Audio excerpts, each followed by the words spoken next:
Je m'appelle Jean-Christophe Dessin, je suis réalisateur de dessins animés, voilà, prédestiné.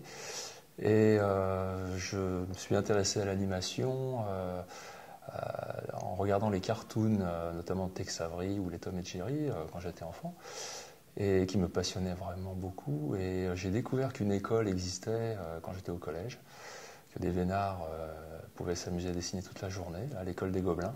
J'ai commencé à travailler sur des courts-métrages, des cartoons, Doggy et les cafards, fin des années 90. J'étais animateur de tous les personnages, je m'occupais du timing et de dessiner toutes les poses clés des épisodes. C'était une série assez débridée où il fallait déformer les personnages, se taper dessus ou bien se courir après. C'était un exercice particulier parce que l'animation proprement dite était faite en Asie et que je devais prévoir un peu comme un compositeur le timing et les gestes pour chaque action qui ensuite allait être proprement animée à 10 000 km. Et c'était donc assez théorique.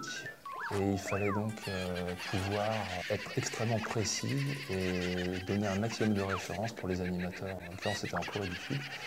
Il n'y avait pas d'ordinateur, on travaillait avec des cassettes vidéo.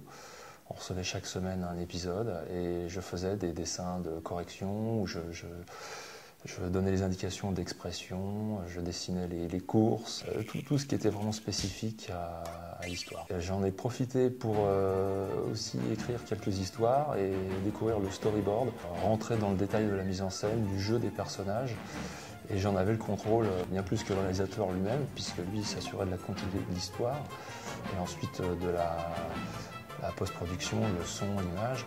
Mais moi, je m'occupais de tout ce qui était censé être marrant dans le geste, dans chaque action. Je suis parti ensuite, très peu de temps après, travailler directement avec les animateurs en Corée du Sud. Alors la Corée du Sud, j'y ai travaillé pendant presque 5 ans.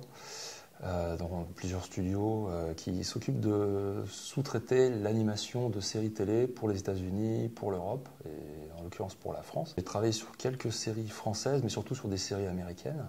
C'est un peu un travail d'abattage où la quantité prévaut et on est assez peu payé et j'ai dû arriver une seule fois en 5 ans à faire le quota normal.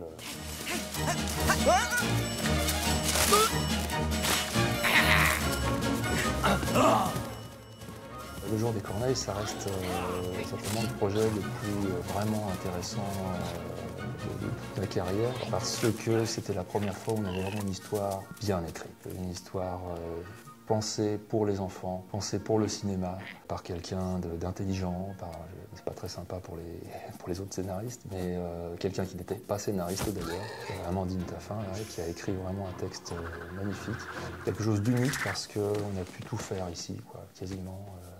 J'ai pu faire tout le storyboard à Paris. On a fait une très grosse partie de l'animation ici aussi.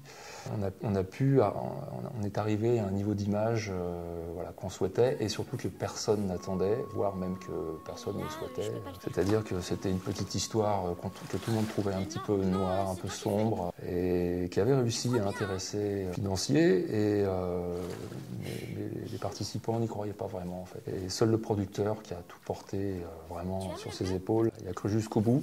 Quand on a un producteur comme ça, et je dirais qu'on est un peu consciencieux, quand on rencontre un producteur comme ça, on réfléchit plus, on travaille au-delà de ses limites et puis après voilà, on a juste envie de recommencer. Hein.